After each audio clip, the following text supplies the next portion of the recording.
you do EMDR work, Right. you do somatic experiencing, you bring Correct. different modalities together. Right. One of the things that happened for me is I realized I wanted to know as much as I could so that I could have different things available to me to be able to help people. The toolbox. Yeah, the toolbox, exactly. You've got a great toolbox. Yeah, right, exactly. At your disposal. Yeah, exactly. And I feel like there are different people who need different things. So I don't use the somatic work with everyone, but I know that if someone is sitting on my couch and I'm present with them, we can work through trauma in some other way. It doesn't have to be necessarily directly that, even though the safety that someone can feel with a person who's really present with them, that itself is healing. Yes. Yeah. Listening, Yeah. that's the biggest tool in your toolbox. In fact, Naomi Remen, Yes. she talks about generous listening. That's the key. So if you have a bigger toolbox, like EMDR and somatic experiencing and yoga and, self-defense and, I just learned something else called Ask and Receive, Okay. which I don't know what that is. Yeah, I'm just exploring it a little bit, but Yeah. it's a kind of energy work, and it's based on the idea that our bodies actually know things that our conscious mind doesn't, which I think we all know that, but that we can use that, the part of us that knows, to inform the rest of us. Yes.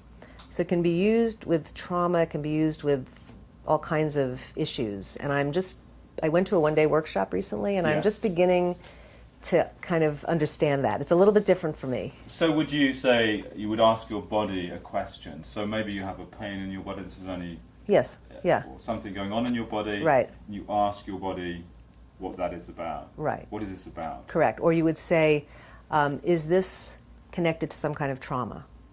And if the body says yes, and one of the things that the people who have developed this use is muscle testing. Yes. Are you familiar with that? Kinesiology, yes. Yeah, kinesiology. Yeah. So you would say if the body says yes, there's a trauma connected, then you might say, okay, did it happen 3 to 6 months, 6 to 9 months at birth? Yeah. And once you find out when it happened, then you try to talk to the person. You find out, like, well, do you know what was going on when you were conceived or when you were born? Was there any trauma going on? Was anything difficult happening? And you talk. Yeah. And you sort of sift out stuff to figure out what it might, kind of what it might have been. And then you work with that with some muscle testing and this process called Ask and Receive. Great. Which is about letting the body that knows inform the rest of you now. I'm thinking body wisdom. The body wisdom, yeah. Yeah.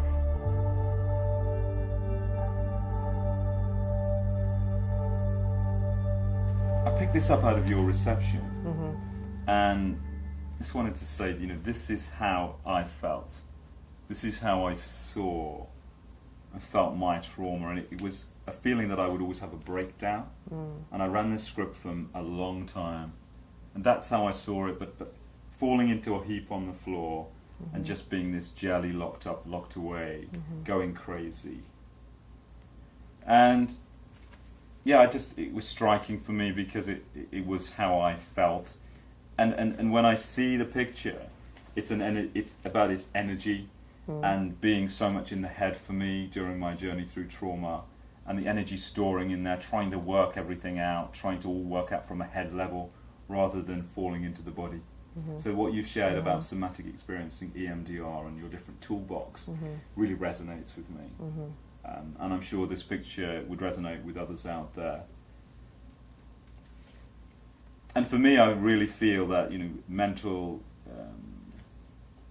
dis-ease with so much of it comes from trauma, and that the mind can just keep spinning and spinning on itself. When we fall into the body and we go for the body wisdom, and we start to really connect with that, we're in the moment, everything transforms. That's a glorious journey, but it's a very challenging journey. But all the toolbox is out there now for everyone. And our push as an organisation is to make this available to every man, woman and child. Because all the amazing healers are here, The world healers are all around us. Now we just need to facilitate that for every man, woman and child by making the connections. So thank you for today, and the people that come here are blessed to be with such a wonderful healer. Thank you. Really, really. That's very nice. Thank you for being so sharing and open and honest and in the moment. Thank you, David. Thank you.